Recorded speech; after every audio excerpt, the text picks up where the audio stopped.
Everyone thought the land was forgotten. Overgrown grass, broken fences, the faint memory of a farmhouse that had crumbled decades ago. But to me, it wasn't forgotten. It was my inheritance. My father's last gift before he passed. I hadn't touched it for years, maybe because I couldn't bear to. The pain of loss clung to every corner of that soil, and I wasn't ready to face it. So when I first heard that someone was building on it, I thought it had to be a mistake. A neighbor mentioned it casually. They've been pouring concrete for weeks. Big project, looks like a mansion. At first, I laughed it off. How could anyone just walk onto land that wasn't theirs? But curiosity burned hotter than denial, so one evening, I drove out to the edge of the property. And what I saw stopped my breath.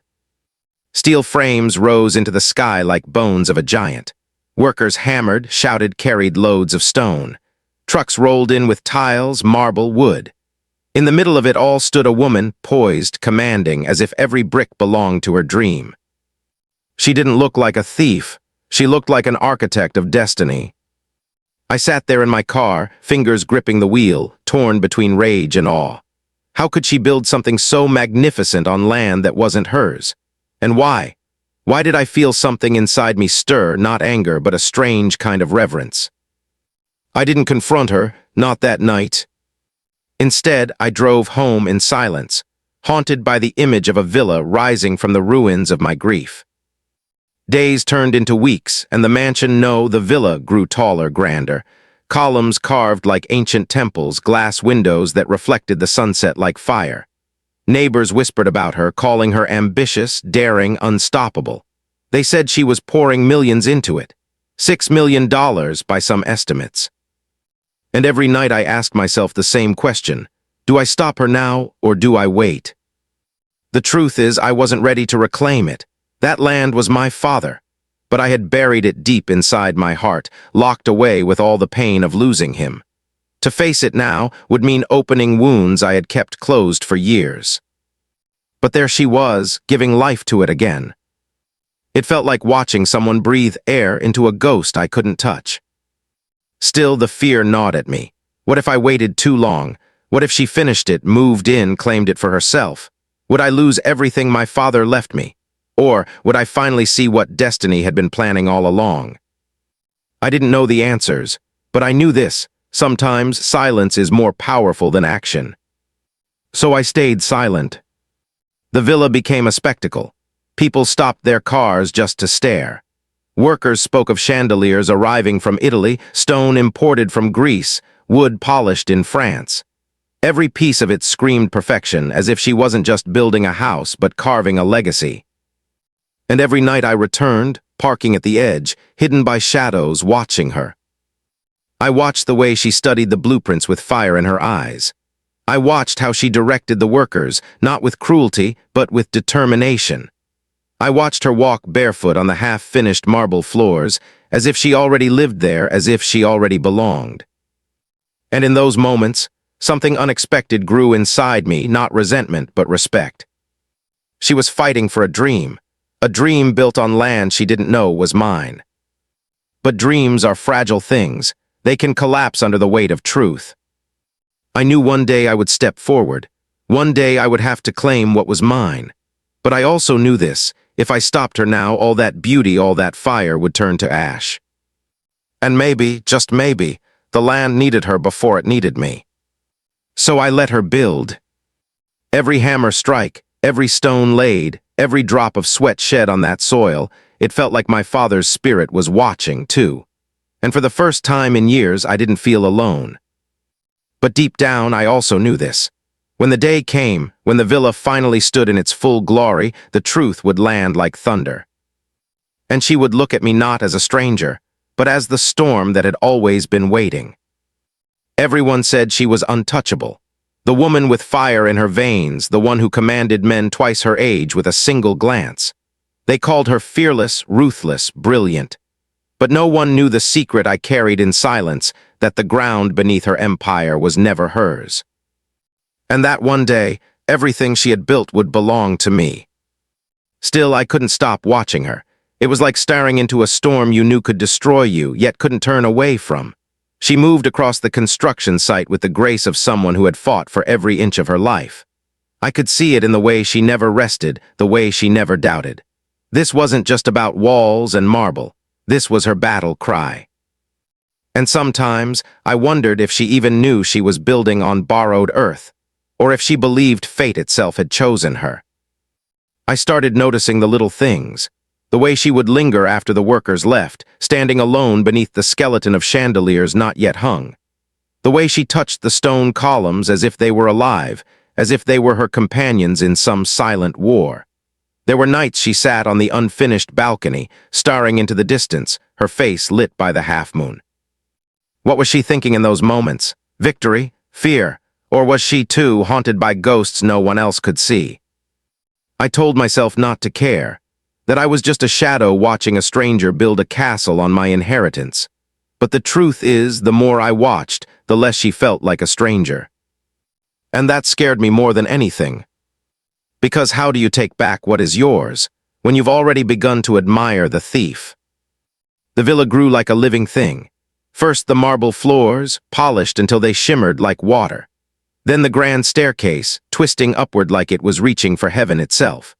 Stained glass windows cast colors onto the unfinished walls, and I found myself wondering how the sunlight would look dancing through them on a quiet morning. It wasn't just a house anymore. It was a story, a testament. And I hated that part of me wanted to see it finished. But time has a cruel way of tightening its grip. One evening, as I lingered in the shadows, I overheard the workers talking. They said she was planning a grand opening, that investors, friends, and family would all be invited to celebrate her triumph. My stomach twisted, because I knew what that meant. She wasn't just building for herself. She was preparing to plant her flag, to claim the land not just with bricks, but with reputation, with pride. And that was the moment I realized my silence couldn't last forever. Still, I didn't move. Instead, I began to wonder, what if I waited until the very end? What if I let her pour every ounce of her soul into the villa and only then revealed the truth? Would that be cruelty or justice? The thought haunted me. And as the villa neared completion, so did my conflict. Every night I stood there unseen, the rightful heir to a kingdom I hadn't yet touched. My chest carried the weight of my father's memory, his voice whispering that what is ours must be protected. But my heart whispered something else, that maybe fate had brought her here for a reason. And then one night it happened. I saw her break. She was standing alone by the fountain, hands trembling as she tried to light a cigarette. The lighter slipped. She cursed under her breath. Her eyes, usually fierce, glistened in the dim glow of unfinished lamps. She sank onto the marble steps, her shoulders shaking. I had never seen her like that. Not the fearless leader, not the unshakable builder. Just human, tired, frightened, vulnerable. And for a fleeting second, I wanted to step out of the shadows, to sit beside her, to tell her that everything she was fighting for, it wasn't hers to carry alone. But I didn't, because if she knew who I really was, that moment of weakness would shatter. So I stayed silent, again. The villa was almost finished now. The roof crowned the structure, the chandeliers had arrived. The garden was being shaped, fountains tested, gates installed. Neighbors whispered about its beauty, calling it the jewel of the town. And she stood taller than ever, her grief buried beneath pride. But I knew what she didn't. That the day was coming. The day I would finally step forward. The day I would tell her the truth. That the land she had turned into her kingdom had never been hers to begin with. They say the hardest battles aren't fought with fists or weapons. They're fought in silence, in the pauses, in the long, heavy breaths you take when you know a storm is coming. That was me, living inside the pause.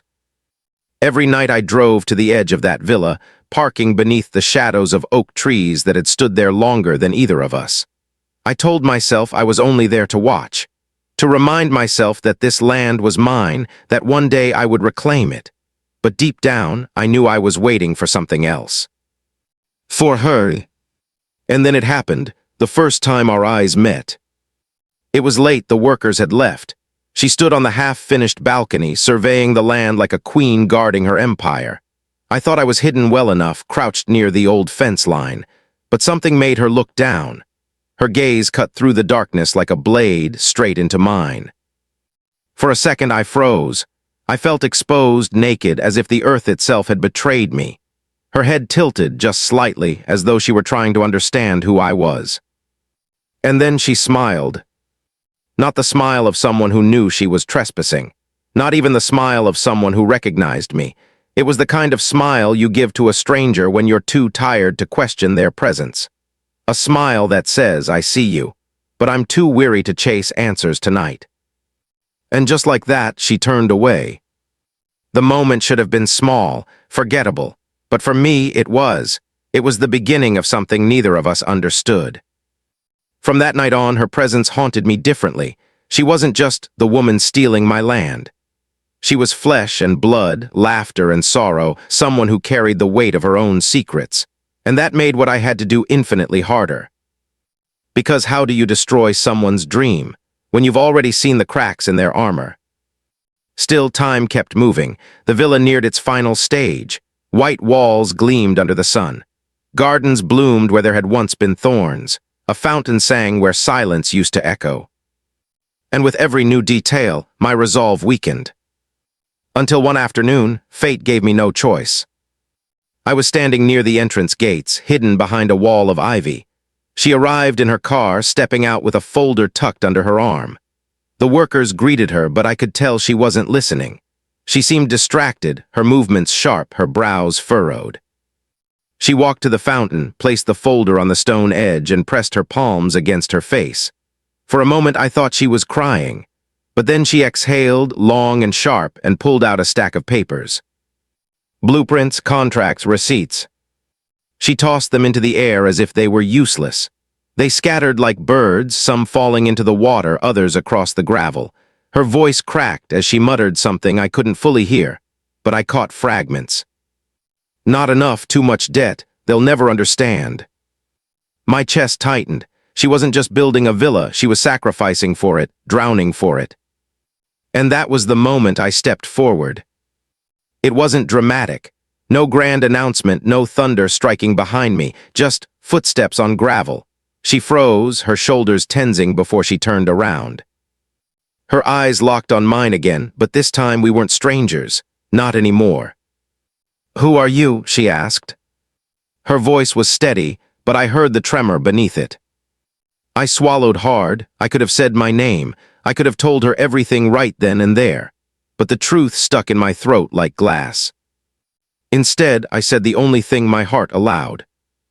"Someone who knows what this place means." Her brows furrowed. She studied me, searching for answers in my face. The silence between us stretched, heavy and dangerous. And then just as quickly she laughed, a hollow, tired laugh. "Well," she said, gathering the scattered papers, "then you know what it's costing me." I wanted to speak again, to tell her she was building on borrowed soil, that the land beneath her feet wasn't hers to claim, but the words refused to come, because in her eyes I didn't see a thief, I saw a fighter. And for reasons I couldn't explain, I wasn't ready to be her enemy. Not yet. So I turned away, walked back into the shadows that had sheltered me for so long. But as I left, her voice followed me. "You keep watching," she said softly, almost as if to herself. "One day you'll have to tell me why." The villa stood tall behind her, glowing against the fading sun, and I knew she was right. One day I would have to tell her everything. But not today. They say people only show you what they want you to see. The polished smile, the commanding voice, the illusion of control.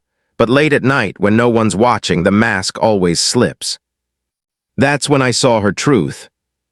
The villa was nearly finished now. Chandeliers hung from the ceilings, catching the glow of temporary work lights like constellations trapped indoors. The gates had been gilded, the gardens shaped into symmetry. To the neighbors, it already looked like perfection. To the world, she was the woman who had built an empire. But I knew better. I had seen her that night by the fountain, shredding her blueprints into the air like confetti of despair. I had heard the cracks in her voice when she thought no one was listening. And now, those cracks became impossible to ignore. One evening, I parked farther away than usual, slipping past the line of trees until I found myself closer to the villa than I'd ever dared to go. Through the tall glass windows, I saw her sitting at a massive oak table, her head buried in her hands. The table was scattered with papers, contracts, invoices, bank statements.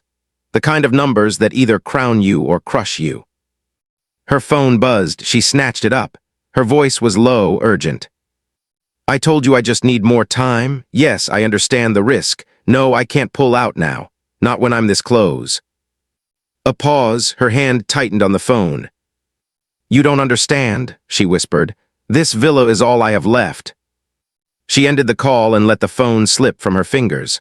For a long moment she sat perfectly still, and then quietly she broke.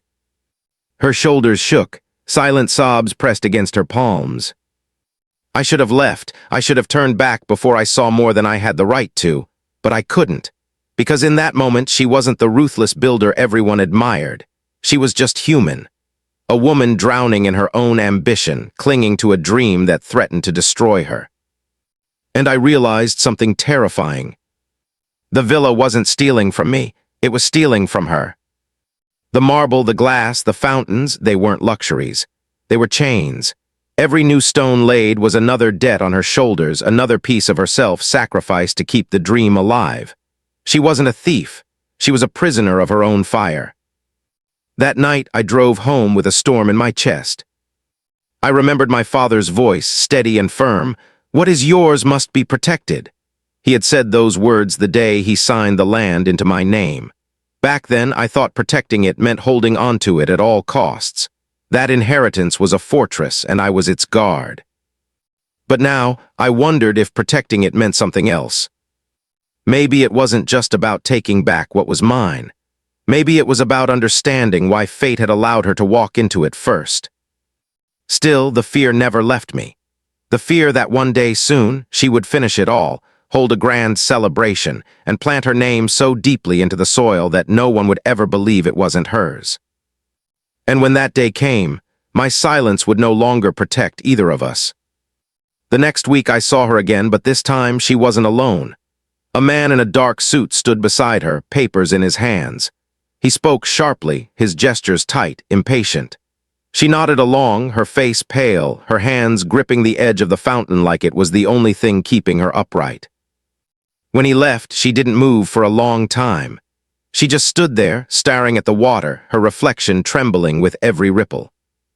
I wanted to step forward, to say something, anything, to tell her she wasn't alone, that someone else carried a piece of this land's story too. But my feet refused to move. Because the truth was still a weapon, and once drawn, it couldn't be sheathed again. Instead, I whispered it to myself, like a secret prayer in the night.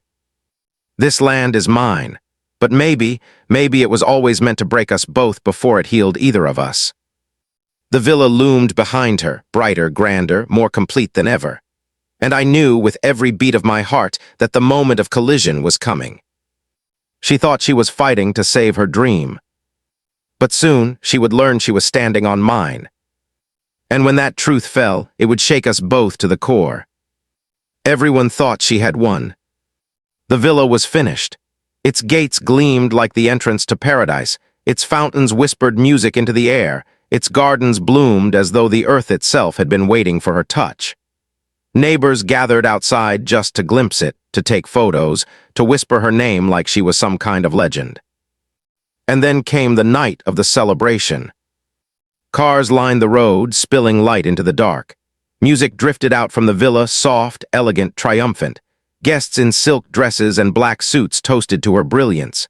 She stood in the center of it all, radiant in a gown that shimmered under the chandeliers, smiling, laughing, accepting praise as though she had truly conquered the impossible. To them, she was untouchable, the woman who had built a $6 million villa from the ground up. But I knew the truth, and the weight of it pressed so heavy on my chest that I couldn't stay in the shadows anymore. I stepped forward, through the gates, past the guests who glanced at me but didn't stop me, into the heart of her celebration. My footsteps echoed against the marble, each one louder than the last, until finally she saw me. Her laughter faltered, Her glass paused midair. Our eyes locked. For a moment, everything went silent. The music, the chatter, the clinking of glasses, it all faded until there was only her and me. I didn't plan my words. I didn't rehearse some grand speech. The truth came out raw, jagged, trembling. "This land," I said, my voice low but sharp enough to cut the room, "it isn't yours." The crowd shifted. Whispers spread like sparks in dry grass. She frowned, lowering her glass, studying me as though she was trying to place my face in the story of her life. "What did you say?" she asked. I took a breath, steadying the storm in my chest. "This property," I said, "this soil, these trees, every stone beneath this villa, it belonged to my father, and when he died, it became mine." The words hung heavy in the air. The guests turned to her, searching for her reaction, hungry for drama. She didn't flinch, not yet. She set her glass down on the nearest table, her fingers steady, her eyes locked on mine. "Is this some kind of joke?" she asked. "No," I said, my voice shaking with the truth I had carried for too long. "I let you build, I watched from the shadows, I saw everything. But now it's time, you know. What you've built here stands on land that was never yours." For the first time since I'd seen her, she faltered. Her mask slipped just slightly. Her lips parted, her eyes flickered with something, fear, confusion, anger. And then she laughed. It wasn't joy, it wasn't mockery. It was the hollow laugh of someone whose world was tilting and she didn't yet know which way it would fall. "Do you have proof?" she asked, her tone sharper now. "Yes."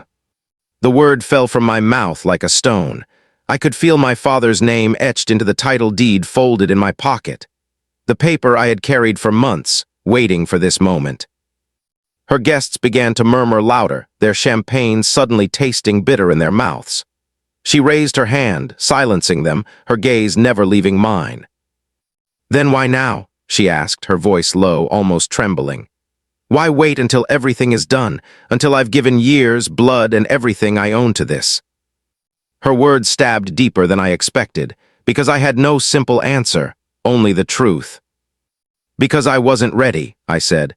"Because watching what you poured into this place, I couldn't bring myself to destroy it before it was born. But this land, it's mine, and I can't stay silent anymore." The room was frozen. The chandeliers glittered above us like silent witnesses. She stood tall, her gown glowing like armor, her eyes burning with something I couldn't name. "You waited," she whispered, her voice breaking ever so slightly. "You waited for me to give everything before you took it away." Her words cracked through me like thunder, because maybe she was right. Maybe silence wasn't protection. Maybe it was cruelty in disguise. For the first time, I wished I had confronted her sooner. But the past couldn't be rewritten. The truth was here now, heavy and undeniable. And as she stared at me, her guests forgotten, her victory shattered, I realized the storm I had feared for so long had finally arrived. And it would change us both forever. Anger doesn't always explode like fire. Sometimes it freezes the air around you until everyone is too afraid to breathe. That was her. The moment the truth shattered her celebration, the villa seemed to grow colder. Guests shifted uncomfortably, whispering in corners, their glasses trembling in their hands. The music died away. And she stood in the center of it all, her face pale, her eyes sharp, her chest rising and falling like waves in a storm. She didn't scream, she didn't collapse. She just stared at me, silent, burning with a fury that was louder than any words. Finally, she spoke. "Everyone leave." Her voice was calm, deadly calm. The crowd hesitated. Some tried to protest, offering nervous laughter, but one look at her and they obeyed. Glasses were set down, chairs scraped against marble, whispers filled the air like insects. And then, one by one, they were gone. The gates closed. The villa, once filled with celebration, now stood in silence. It was just her and me. She walked closer, her heels echoing against the marble like the ticking of a clock counting down. "You stood there," she said, her voice shaking with restrained rage. "You watched me build this, you let me believe it was mine, and now you come here in front of everyone and you take it away." Her words hit like stones. I tried to answer, but she didn't give me the chance. You don't understand, she continued, her voice cracking now. I gave everything to this villa, every dollar I had, every favor I could call. I begged, borrowed, sacrificed. Her voice broke completely. She pressed a trembling hand to her temple. This isn't just a house, it's all I had left. Her fury shifted into something worse, despair. She turned away, packing the length of the hall, her gown swaying like a shadow behind her. Do you know what they'll say now? That I'm a fraud, that I built my dream on someone else's land, that I was blind, careless, stupid. She spun back toward me, tears brimming in her eyes. Do you know what it feels like to give your soul to something only to have it ripped away? I wanted to speak, to tell her I did know that this land wasn't just soil, it was my father's memory, my inheritance, the last piece of him I had. But the words stuck in my throat, because her pain was too raw, too human, and I was the one holding the knife. She laughed then, a broken, bitter laugh. Of course you don't. You had it handed to you, inheritance, a gift. You didn't earn it, you didn't bleed for it.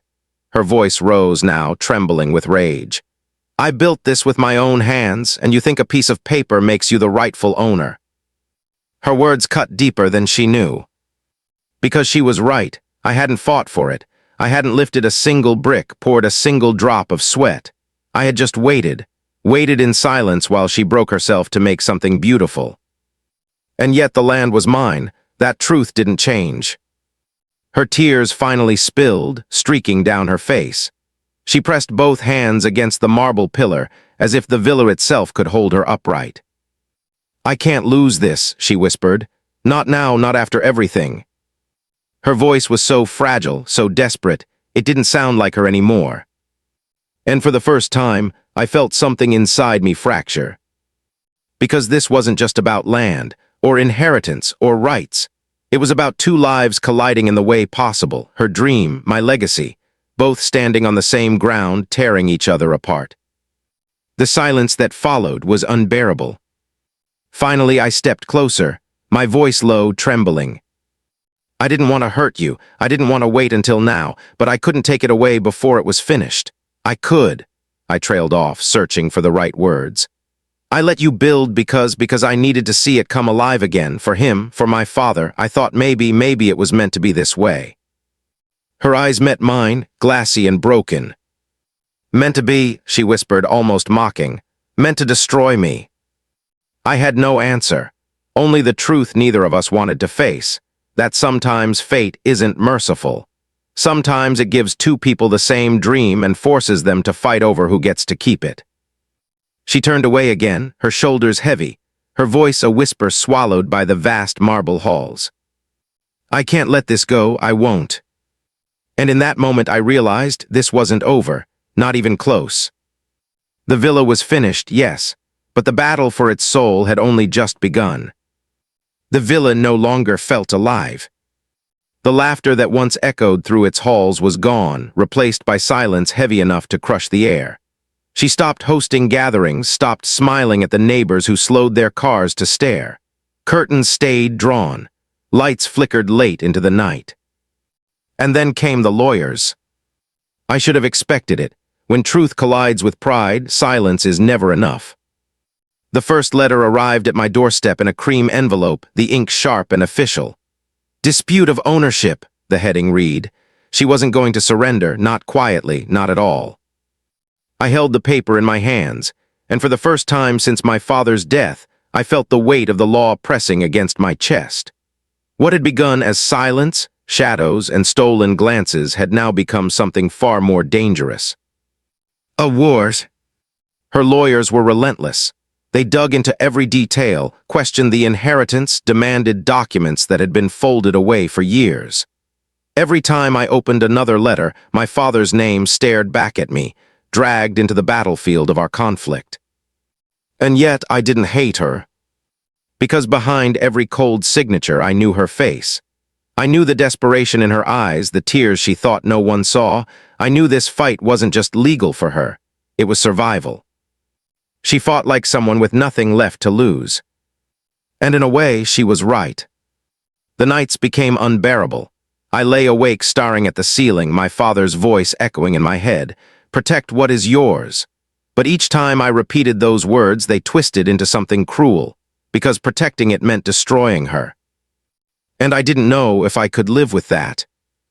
We met again, not in the shadows this time, not by accident, in a sterile conference room that smelled of polished wood and stale air.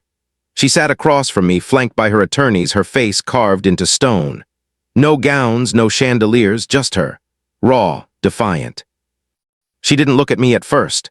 She stared at the table, her hands folded tightly together, her knuckles pale. But when she finally raised her eyes, I saw the storm again, the fire, the fear, the fury. "You had a choice," she said softly, but her words pierced through the silence. "You could come sooner, you could spared me this, but you didn't, you waited, and now you want to strip me of everything." Her lawyer cleared his throat, ready to interject, but she raised her hand to silence him. This wasn't about them, it was about us. "You think you're honoring your father," she continued, her voice trembling. "But all you're doing is killing what I've built. Do you know how many nights I went hungry for this? How many debts I'll never crawl out of if I lose it? You'll walk away with land, a house, your inheritance intact. I'll walk away with nothing, not even dignity." Her words stabbed deep, because I had no shield against them. I wanted to tell her I understood, that I respected her more than she could imagine, that I never wanted to destroy her. But the law had no language for respect. No courtroom listened to the sound of a breaking heart. It only listened to deeds, to paper, to ownership. So I stayed silent. Her lawyers spoke. My lawyers countered. Voices clashed in the sterile room, but all I heard was the sound of her breathing, uneven, pained, angry. And for the first time, I wondered if winning would even feel like victory. Days turned into weeks. The battle dragged on, every letter colder than the last. But behind the documents and signatures, the weight of something more human pressed down on both of us. Because every time I closed my eyes, I didn't see a villa. I didn't see land. I saw her, barefoot on marble floors, running her fingers along stone columns, staring at blueprints with fire in her eyes. And I hated myself for being the storm that threatened to tear it all away. One night I returned to the property again. Not to watch, not to hide, just to stand in the silence. The villa glowed under the moonlight, but it looked different now, not like a dream, but like a battlefield. Beautiful, yes, but broken. And as I stood there, I realized something my father had never told me. Sometimes protecting what is yours doesn't mean fighting. Sometimes it means choosing which scars you can live with. And I wasn't sure whose scars I could bear more, mine or hers. They say every battle ends, but not all with victory. Some end with silence, with choices that carve scars deeper than any sword could. The court date was set. The lawyers prepared their weapons, contracts, deeds, legal codes sharp enough to slice through pride. On paper, I had already won. My father's signature, the inheritance, the dates, the records, everything pointed to me. The villa was mine.